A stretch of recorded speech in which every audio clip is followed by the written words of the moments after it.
Could you beat Catwoman 1v1 in basketball? You ever heard of the transitive property? I'm not confident that I could beat Benjamin Bratt in basketball, and Benjamin Bratt smoked Halle Berry smoked Benjamin Bratt once she got her Catwoman powers. So I think I got no shot, personally. Was there a basketball scene in Austin Powers? It seems like a movie that could have a fun basketball scene. I don't know what that means. I don't believe... Actually, I know exactly what that means. There are movies that just insert basketball scenes. Like The Cable Guy is just it's a comedy, and then there's a basketball scene in it. And then Catwoman is like an action movie. It's a superhero movie, and then there's an action scene in it. Okay, I know exactly what you mean, actually. And I could totally see Little Nicky, another classic example. I could definitely see a basketball scene in Austin Powers, but it wouldn't be in one of the first two. That would definitely have to be in like an Austin Powers like 5. Like Mini-Me plays basketball and like you won't believe it, but he can dunk.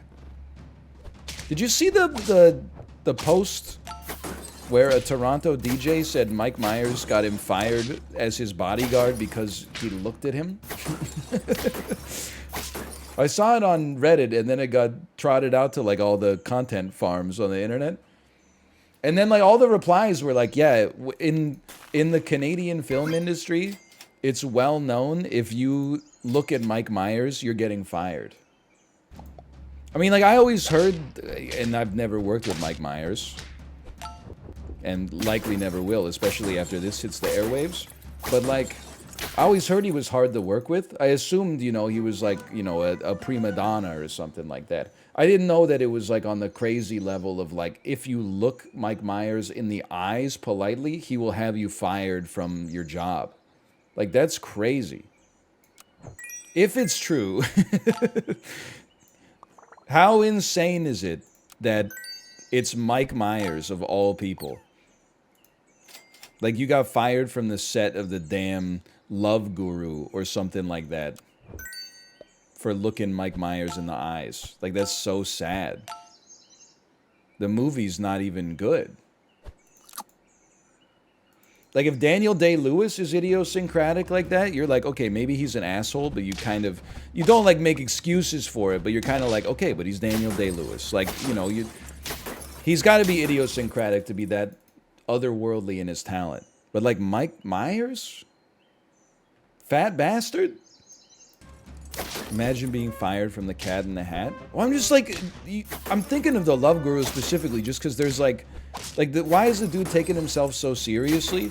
There's a scene in that movie where Vern Troyer, who plays the coach of the Toronto Maple Leafs, goes onto the ice, and a hockey player hits him with, like, slaps him as if he was the puck, and then he goes into the net head first, going like, ew, and then he goes in the net, and the goal light goes off, and then, like, the scoreboard ticks up 1 goal for the opposing team.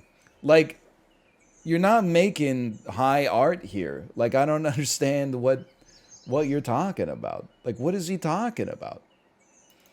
So if someone with artistic skill is a jerk, it's okay. It's not okay, but it's, like, at least more understandable than someone who makes garbage being like, I'm hot shit.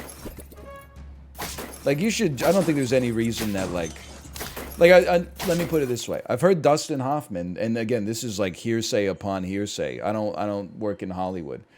But I've heard Dustin Hoffman is, like, really annoying to work with.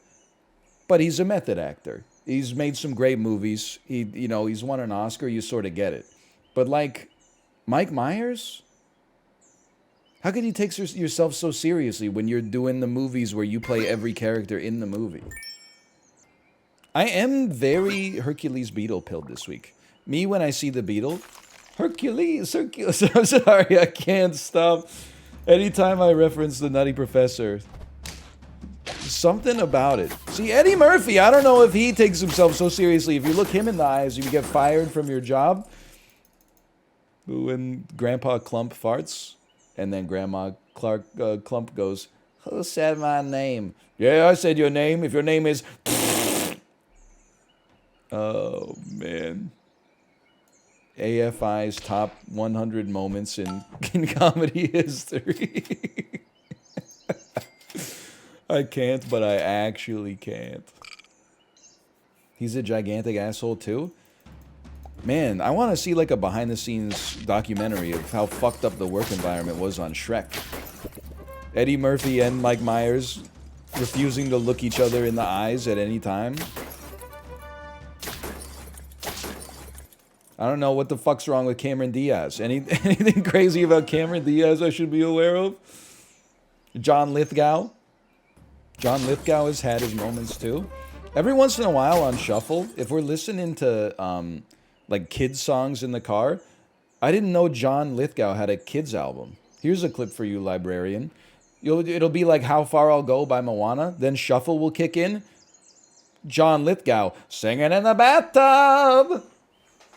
Singing lots of songs, singing in the bathtub is like righting all your wrongs. You may not know, John Lithgow has a children's album. Singing in the Bathtub. Song by Mandy Patinkin?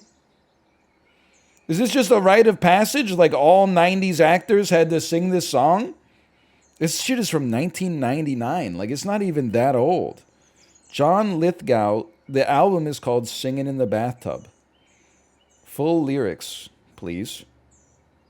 Singing in the bathtub, sitting all alone, tearing out a tonsil just like a baritone. What is wrong with this guy?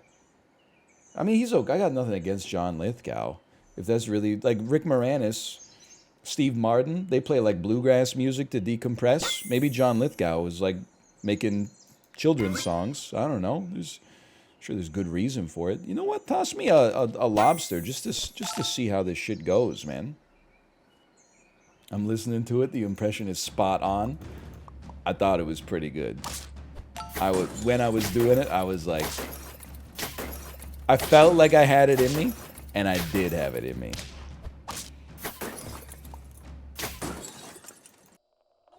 Singing in the bathtub, sitting all alone, tearing out a tonsil just like a baritone. What is wrong with this guy?